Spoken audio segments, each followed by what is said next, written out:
This is the first problem of the 4 in the problem family group. The shapes are all linked together because of the way they can either live or die. So in this situation, we'll look at this position and we'll analyse it, but I want to cover 2 key areas first. The first is the status of a group. The first thing, the most important thing for a group that's going to survive is that it makes 2 eyes. If an area inside a group of stones is big enough to make 2 eyes, or it's already made 2 eyes, and the group is safe, this is the best. The second thing that can happen to a group is that it can survive in Seki. Seki is a kind of Mexican standoff. You can't capture your opponent can't capture you, but the stones remain on the board. It is much better that stones stay on the board than land up in your opponent to live. They count against you. So you don't want that. The next level is a ko. A ko will bring a penalty. Whether it's a direct ko, a multi-step ko, a double ko, it doesn't matter.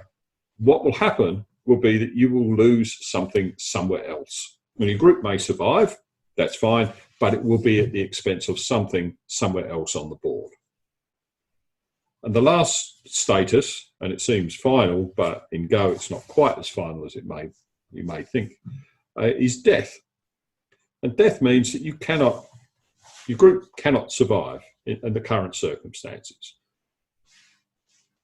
It is, the best it is a source of co-threats. Now, if there's something happens somewhere else on the board and a ko starts, and you have a number of moves that could potentially save the group, it may be your opponent will let this group live at the expense of the other thing. So not playing when you know it's dead is important because it may be of value to you later. So you need to read out the situations. So let's move on to reading. How do we read out a situation like this one? What do we do? And there are 4 things that you need to look at. The first place to look is the boundaries. There's a Go proverb, there is death in the hane, and we'll look at that in a minute. What they're saying is push your opponent, push your move, push your opponent and shrink the area. Conversely, if you're trying to live, then it may well be that securing a boundary is the best way to survive. So first thing is boundaries. The second thing is dividing the area. It may be small, but you may be able to divide it into 2, even if the boundaries aren't secured. So you could make a couple of points, or you could make a Seki to survive, even though you can't make 2 eyes, but you're safe. So divide the area into 2. So if you can't live by securing the boundaries, look at dividing the area into 2 to survive. The next thing is to try and capture some of the surrounding stones. If you can capture some of the stones that are attacking you, this is really great. Blackens your opponent's eye, so to speak, and you survive. You make your 2 eyes and you capture some extra points.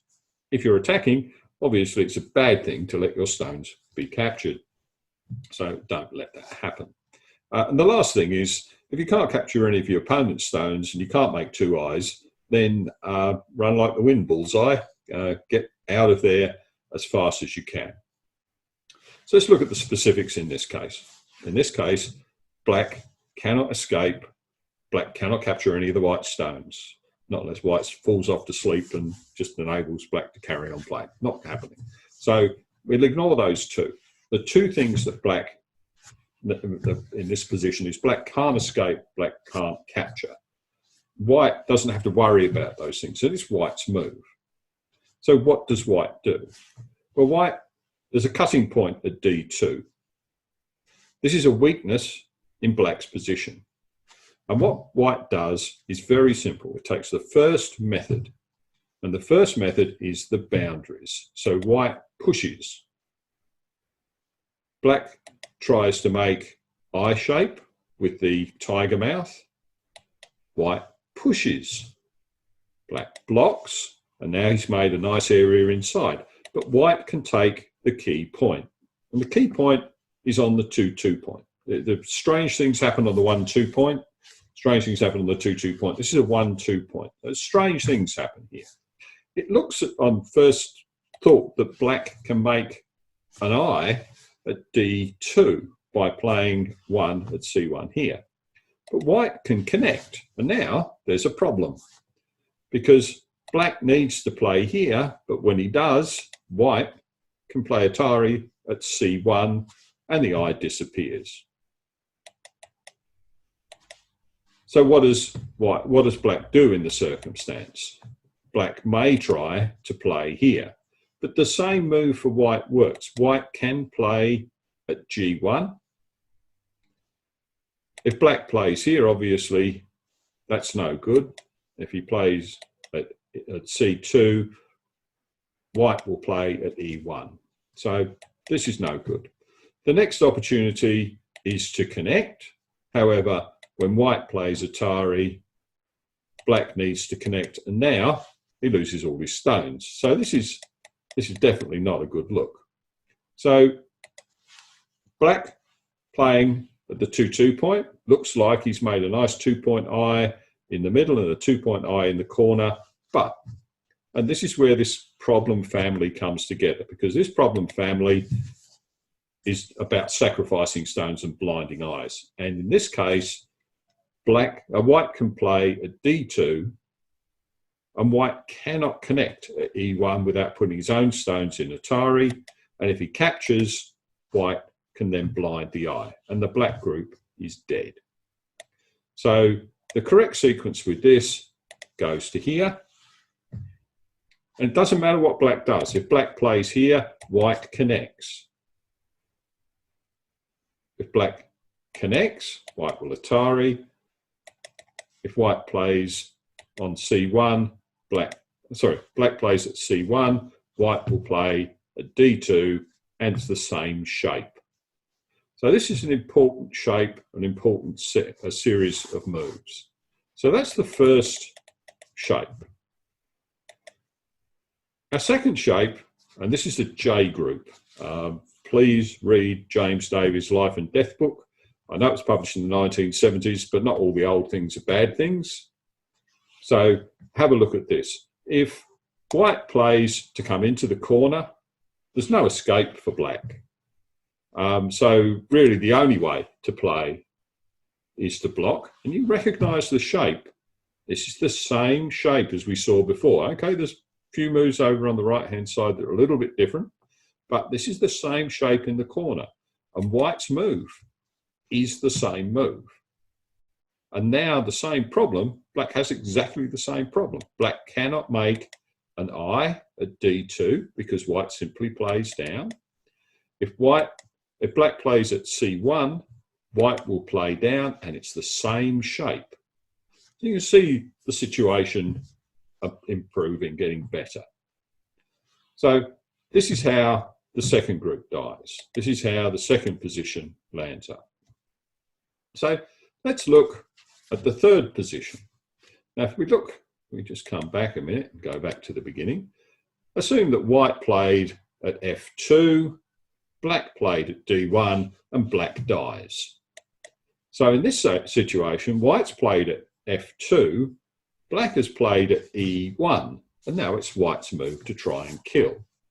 Well, this is a slightly different situation, because now the move at F1 doesn't have the same value. So if black pushes, white pushes, black blocks. Now there's a problem. And the problem is that while white can attack, black can force a ko.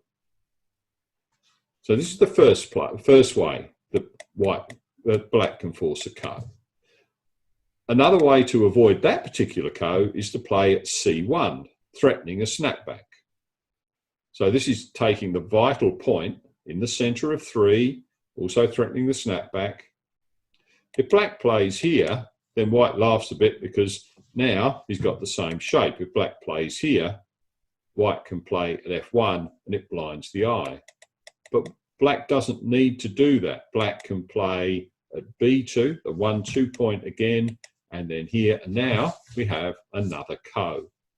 So no matter what white does in this situation, you can work out the other things. Black gets a ko. So we've seen the basic shape. We've seen what happens when black makes a tiger mouth, bad move for black. We've seen what happens when black plays down, bad outcome for white. Okay, so now we come to the fourth problem. And the fourth problem is white's move. And white wants to kill black. White doesn't want ko. White doesn't want to have to give something up elsewhere. He wants a ko. The problem is that the most obvious move at f2 we know is wrong. Because if white plays f2, black will play e1 and get a ko. White doesn't want a ko. So this is the wrong side of the group to play from. This is the wrong place to push. The correct place to push is the other side. If white tries to push on the right-hand side, then black can just simply play around the edge, and there's no way out for the white group, for the black group. So white can kill by playing at b2. So the obvious move, the normal move, is to play at a2, taking the 1-2 point, blocking white's push into the area and trying to live. This combination of Hane on the 1-3 point and then taking the other 1-2 point is a common way of reducing the eyes. So we look at the situation and black goes, okay, I'm going to make this bigger. So he pushes. This looks very similar to the first problem. If black comes back and makes the hanging connection, white can play the Hane, and now we are back. We've just changed the order of moves. We're back in the original situation. So perhaps black can play here. Unfortunately, black is suffering from a lack of liberties. If white cuts, black pushes, white can descend to the edge because black can't play at c1 without putting his own stones in Atari. If he comes back to a4, it's too late because white will have played at g1. If black takes here, white plays there. There's only one eye in the group. So pushing is not helping black. If black plays here, then we're coming back to the same sort of situation we had before in the second problem. So the same shape, the same moves are causing the same outcomes. So black may try and play here. And this looks pretty good because if black can get to play at d1, then his group's going to survive. But white can now block because this is going to revert. If black plays down, white is reverting to the second shape again. If black plays to the edge, white can push at c1, and now you can't make this into an eye because white plays at f1 and black has to connect and loses the eye. In fact, loses the stones because he puts them all in Atari. So what else can black do? Well, black can try and get a ko. Black can play here. If white blocks, black can play this way. And now he's got a ko for this move. If it's a two-step ko. If white takes, black makes a ko threat, white answers, black takes back, white makes a ko threat, black can not connect, but needs to play at c1. White takes, black makes a ko threat, white answers, black takes. And so there's a two-step ko to survive. Now, it's not a brilliant ko, but it's better than dying. So that's what black wants to try and do in this situation. So back here, when black plays at 6, if white blocks, black plays at d1. When we work through a sequence, if we find that your opponent's move refutes our move, we ignore our move and we try their move. And that's exactly what we're doing here. So d1, that takes the move away. If black separates the two white stones in an attempt to make two eyes, it's all over when white plays at e1. So that's not a good move. Black can't go anywhere on the outside and white is threatening to capture stones on the inside. So black's best choice, best opportunity is to connect. But when white plays and connects his stones together, black needs to do something, because if white plays at D2, the 3 stones are captured. So black needs to connect, white connects, and now eventually black will have to play a B2, because the other group, this group is going to be in Atari, and there's nowhere to escape to. There's nowhere to go. White can just keep on doing this until the cows come home. It's not a problem. White does this, so you can even do this kind of thing, and to reduce the liberties. It's just going to run along. So there's no escape along the edge, and there's no escape for the group. So the correct sequence to kill this group is to push to make it smaller, then take the key shape point, which is the 1-2 point. When black tries to divide the area, white reduces it. When black tries to extend, white comes in, takes the key move, and then connects. And there's no way out of this. An alternative is that white can play the Atari, and we can get to this situation. But guess what? This is a Seki. White can't capture black. White plays here, black connects, and this is a Seki. So this is great for black. So don't follow the obvious move. Don't follow the moves. You need to look and work out what's going to happen. This is the right way to play, because it threatens the cut. And you don't play the Atari, you connect your stone, take the key point so that black is now dead and it's not a Seki shape in the corner. So that's it for the problem family. I hope you enjoyed that little exercise. If you didn't work it all out yourself, there's plenty of explanations there, but there are a lot more things to these shapes than I've explained. So work your way through it yourself. Thank you very much.